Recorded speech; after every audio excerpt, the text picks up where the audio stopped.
Welcome to the Next Wave podcast. Today, we're doing a special episode live here in San Francisco for HubSpot Inbound. And we have a special guest host, Carly Baker from HubSpot, who's going to have a great conversation with Varun Anand from Clay. And if you haven't heard of Clay, they recently raised a round at a $3.1 billion valuation, and they've become known as the kings of using AI to go to market. So if you're interested in how you can grow your company using AI and go to market, this is the episode for you. So let's just jump right into it. Good morning. Good morning. Thank you, everyone, for being here with us today. Super excited to be able to kick off Inbound right before Yamini's keynote. Just got to sit down and chat all things Clay. Yeah. I would love to kick off exactly what you had shared, which was when I was in my Uber. I saw your billboards everywhere, your billboards and our billboards. Okay, great. Yeah. I guess we have competing out-of-home campaigns going on. But I think out-of-home's a big, underrated thing. I don't think people do this remotely as much as they should be doing. It's really cheap, actually. If you raise venture capital and have money, it's actually surprisingly cheap for the mind share that you get. But I also think most of them are quite boring. Most of these ads are really sad. So tell me how you think about creativity specifically with out-of-home and with billboards. Well, first of all, I can't actually take any of this credit because it's actually this woman, Jessica, on our team, who is maybe the most creative human being I know. And Bruno leads our marketing, and Sarah and Tanner and Hudson are on our brand team. We, by the way, as a separate aside, I think we overinvest in brand. It's one of those investments that makes you look good if the company works. But if it doesn't work, then it was a really bad idea because you just wasted all this money on something that doesn't really matter. But I will say it's less of the reason I'm starting with this brand thing is because you can't just come up with something creative and do it. There's a lot of steps that go from 4 years ago to now of actually having a very creative out-of-home campaign. Because, first of all, it's it's very core to who we are. It's core to our identity. The logo, for example, is inspired by this extraordinary artist, Sol LeWitt, and creativity and art runs through the company's DNA in a lot of different ways. And then we obviously back it up with the money we invest to it. We have a full-time claymation artist on staff. This week, we're doing all these events that are very creative. So we hired Snoop Dogg's joint roller person, and he's doing a class for people on how you can roll your own joint. That sounds very fun. Number two, there's a kung fu fighting scene that's being filmed. So if you've ever wanted to be in a kung fu fighting scene situation, this is your moment, right? And so I'm not kidding. It's serious. It's a professional who's gonna come in and is gonna coach you about how you can be in this battle scene, and they film this whole battle scene, and it's pretty sick. This is what I mean by the creativity of and we invest in that, and because again it feels authentic to us.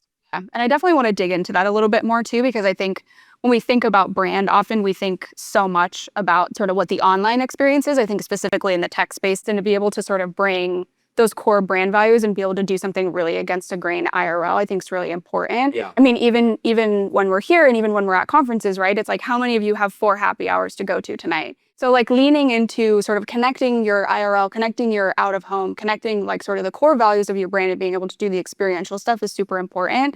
I do think the more and more saturated that the internet gets, the more important those bespoke events are going to be. And to be able to have someone, it's very hard to find someone who can be the steward of having those ideas and making them actually feasible and sort of tying them back to your ICP, right? I think it's very easy to be an ideas person and not have an idea sort of how to take those and connect the dots and be able to sort of make sense in the whole ecosystem. And so it sounds like Jessica is your person. Yeah. Well, I'm not totally sure how much joint rolling really connects to our ICP, but I think it's just finding ways for people to connect that feel human and nice and fun and refreshing and do things people actually want to do.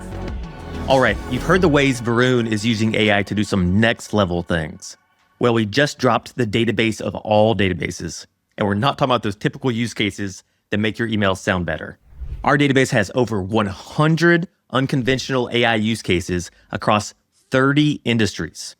Each use case includes how you can implement it, difficulty level, required tools, and metrics to measure for business impact.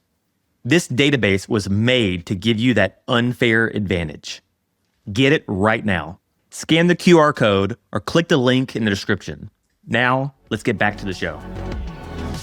I know one thing that you talk about very openly, and as you've shared about Jessica here, is that you're really a champion for your people. And a lot of folks that come to Clay, yourself included, sort of come from non-traditional backgrounds, and sort of you and Clay really take bets on sort of more non-traditional hires and really champion that, and use that as a part of your strategy. I would just love to hear more sort of about the intentionality about that, and sort of how maybe that's shifted, and sort of what other people can learn about maybe like taking some of those bets. Yeah, I actually don't think it's that risky or that much of a bet. I just think it's the philosophy, how we think about it. Basically, the art of interviewing and recruiting is just understanding who a human is. And I think people too often try to make value judgments about who people are. And people, like when you're interviewing someone, it oftentimes feels like, hey, oh, this person's smart, or this person's dumb, or this person's good at their job and they're competent, or they're not. And it's like easy to do that. By the way, I used to do that all the time, just to call myself out on that.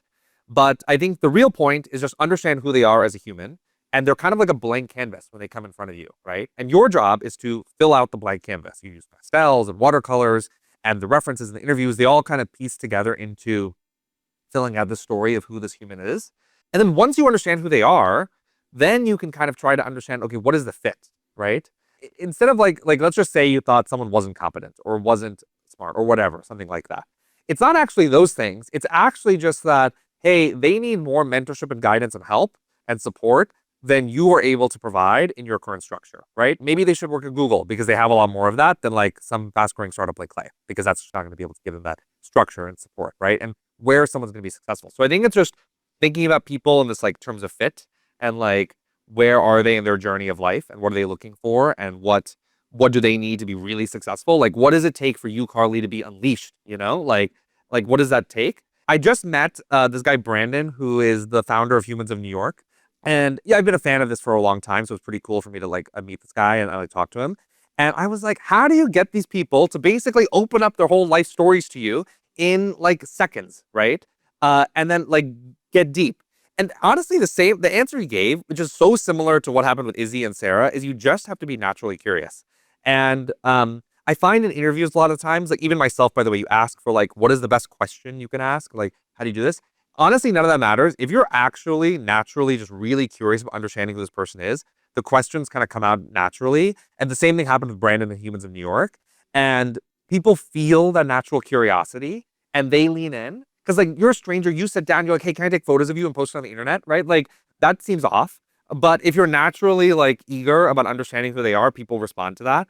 And then the same thing applies for interviews. And so I think that principle is kind of how we're able to like understand who they are and like find the fits for them in the organization. Yeah. So I want to take sort of the philosophy and thought that you have around hiring and talk about sort of how that's related to just the pivot and sort of the changes of Clay as a product over time. I think there's actually a lot of parallels, and your sort of personal and the team's personal curiosity has really played into that. So can you talk about sort of just the journey of going, just sort of from fancy spreadsheets to going all in to being a full sort of go-to-market AI-powered tool, and sort of how that story maps with how you think about hiring? In like late 2021, early 2022, we called ourselves like a spreadsheet that would fill itself. And it did, but to no particular audience that well. And I think that really reflected a lack of commitment and a lack of focus and a lack of, from all of us. And so basically there was a moment where we were like, okay, let's commit. And where should we commit to? Well, I think there's pull here in this go-to-market space. And then we kind of need to understand where to start. And so for me, I was like, okay, well, this is a broad audience. How do we like narrow it down to something that we can start with? I talked to a lot of different people, and the only audience that I was feeling any type of pull from are like agencies, like these cold email agencies, marketing agencies. That's where I felt immediate pull.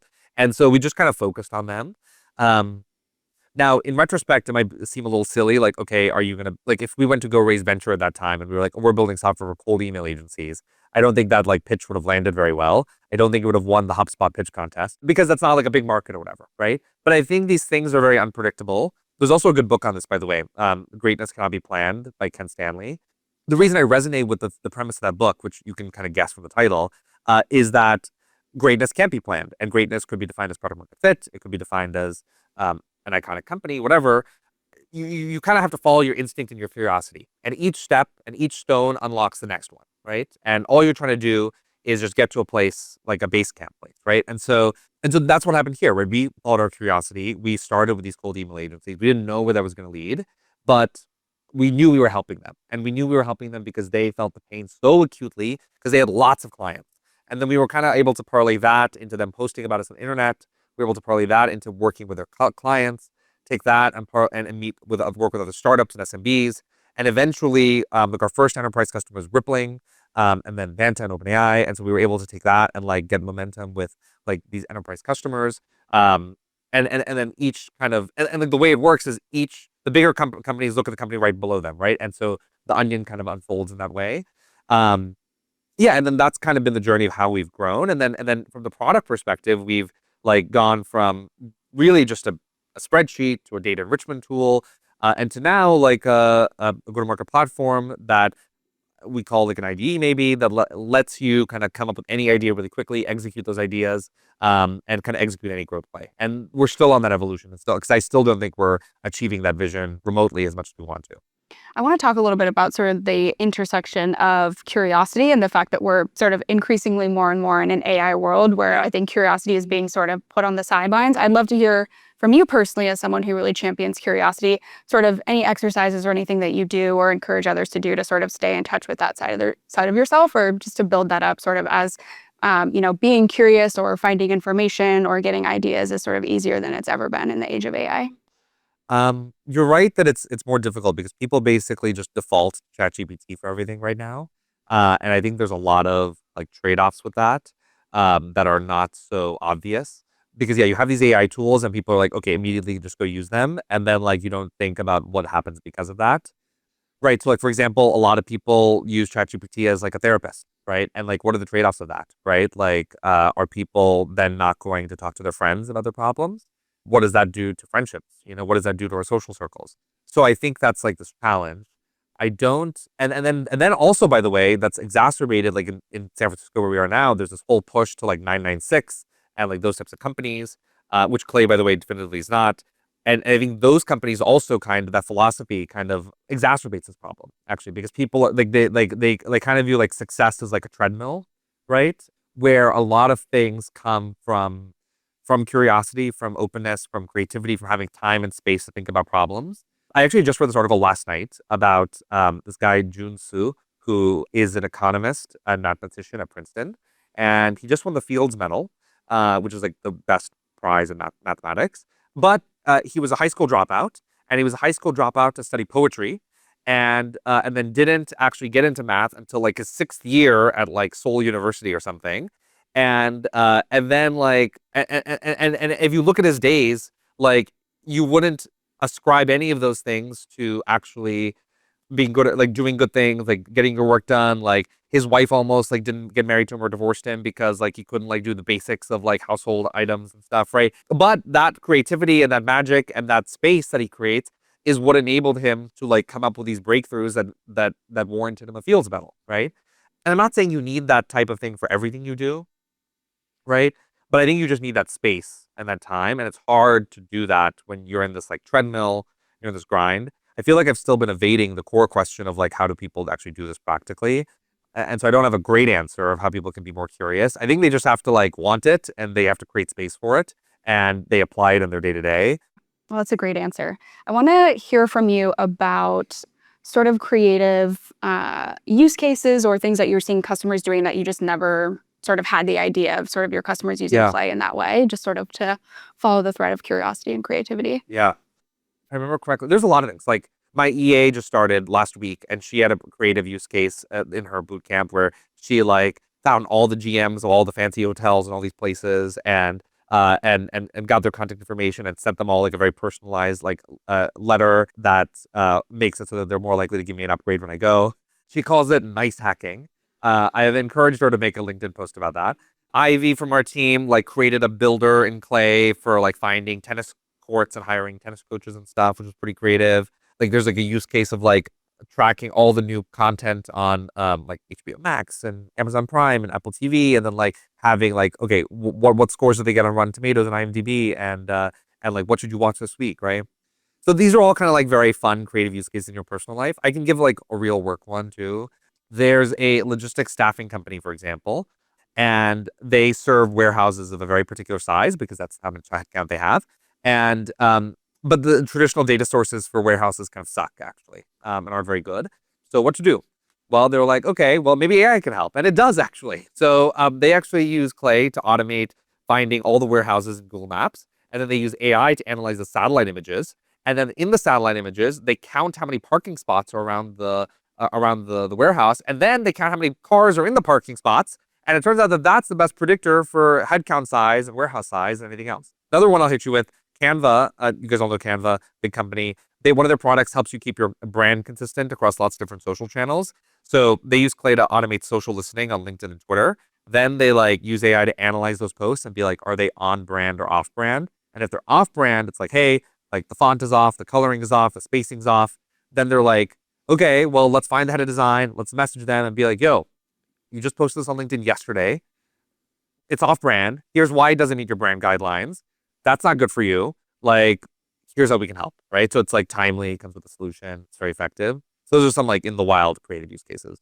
I love those. All very different. I think as tools sort of become more natively integrated in workers' lives, we're going to see so many more of those sort of personal use cases where they're building using a tool at work and they're expanding that into how they're using it in their real life. And just like tools and software being more natively, I think, as a part of just people's lives outside of work, which is something haven't really seen before, at least at this type of scale. Yeah. Which I think is very interesting.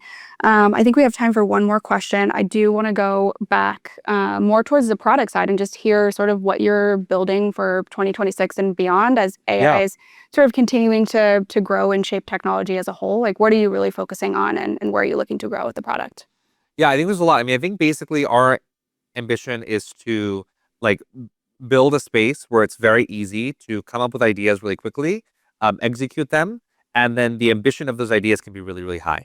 And I think we are meeting certain elements of of that ambition right now to certain audiences, but definitely not to everyone and to all of these use cases.